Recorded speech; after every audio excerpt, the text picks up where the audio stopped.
अस्सलाम वालेकुम। आज हम बात करेंगे हज़रत हूद अलैहिस्सलाम के बारे में। हज़रत हूद अलैहिस्सलाम का किस्सा कुरान पाक में सूरतुल आराफ, सूरत हूद, सूरत शुअरा और दीगर जगहों पर जिक्र हुआ है। ये किस्सा एक अहम सबक देता है कि गरूर तकब्बुर अल्लाह की नाफरमानी किसी कौम को तबाह कर देती है। मैं ये किस्सा आपको तरतीब वार और तफसील से बयान करती हूँ। हज़रत हूद अलैहिस्सलाम और कौमे आद।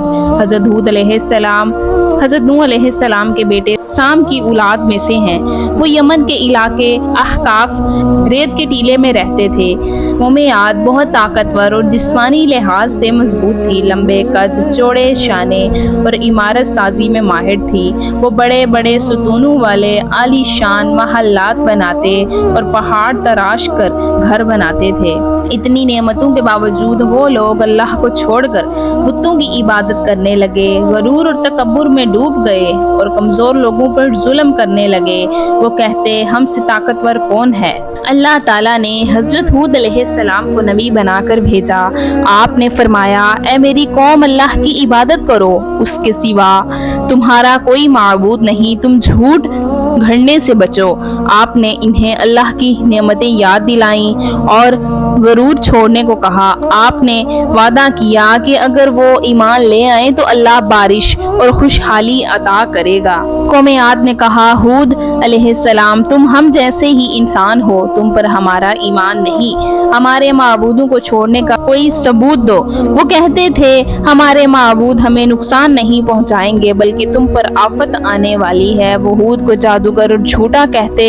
सरदारों ने कहा, तुम हम जैसे ही इंसान हो, तुम पर क्यों ईमान लाए? उन्होंने हूद को जादूगर और झूठा और दीवाना कहा। वो अपनी ताकत पर गुरूर करते हुए कहते, हमसे ज्यादा ताकतवर कौन है? जब वो बाज ना आए, अल्लाह ताला ने उन पर पहले कहत मुसल्लत किया। बारिश बंद हो गई। हजरत हूद ने कहा, तौबा करो, बारिश आएगी, मगर उन्होंने इनकार किया। फिर एक दिन आसमान पर काला बादल आया।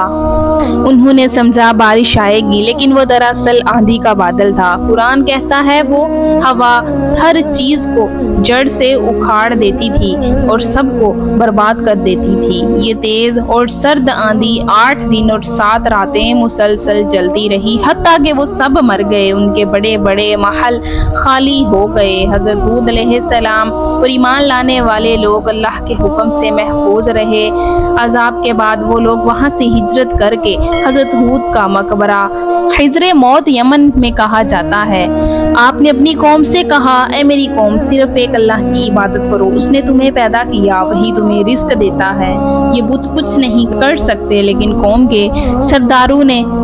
कौम के सरदार हंसने लगे। हूद, तुम हम जैसे ही एक इंसान हो, तुम्हें किसने नबी बना दिया? हम तुम्हारी बात नहीं मानेंगे। हजरत हूद ने कहा, मैं तुमसे कोई इनाम नहीं मांगता, मैं तो तुम्हारा भला चाहता हूँ। अगर तुम ईमान लाओगे तो अल्लाह तुम्हें खुशहाली और बारिश देगा। मगर वो लोग गरूर में आ गए और बोले, हमसे ताकतवर कौन है? हमें कुछ नहीं होगा। फिर अल्लाह ने उन पर कहत भेज दिया। गरूर और ताकत अल्लाह के सामने कुछ नहीं। अल्लाह की नाफरमानी और जुल्म अजाब लाता है। ईमान और तकवा ही निजात का रास्ता है। हजरत हूद अलैहिस्सलाम की सबसे बड़ी दलील कुरानी अंदाज में दावत हक और इखलाकी दलील थी। आपकी सच्चाई, ईमानत और आजिज़ी आपकी नबूवत की इलामत थी। अजाब आने से पहले आपने मुसलसल अंदाज किया कि ये भी अल्लाह की तरफ से एक मौजज़ा था कि ईमान वाले बच गए और मुनकिर हलाक हो गए। कौम के इनकार पर अल्लाह ने उन पर अजाब नाजिल किया। ईमान वाले महफूज रहे, बाकी कौम सफा हस्ती से मिट गई। नबी का काम सिर्फ पैगाम पहुंचाना है। हदायत देना अल्लाह का इख्तियार है। ताकत और दुनियावी शान अल्लाह के हुक्म के आगे कुछ नहीं। हर नबी की दावत का मरकज तौहीद रहा। कदीम रवायत के मुताबिक आपका मिज़ार यमन के इलाके हिजरे मौत में कुरिया कहलान या वादी बरहूत के करीब है। वहाँ आज भी एक मुकाम मौजूद है जिसे कब्र हूद कहा जाता है और मुकामी लोग उसे ज़ियारत गाह समझते हैं। हज़रत हूद अलैहिस्सलाम ने ज़िंदगी के आखिरी लम्हात भी अल्लाह की याद में गुजारे। आपने अपनी कौम को ईमान वालों को ہمیشہ توحید پر قائم رہنے اور شرک سے بچنے کی نصیحت کی۔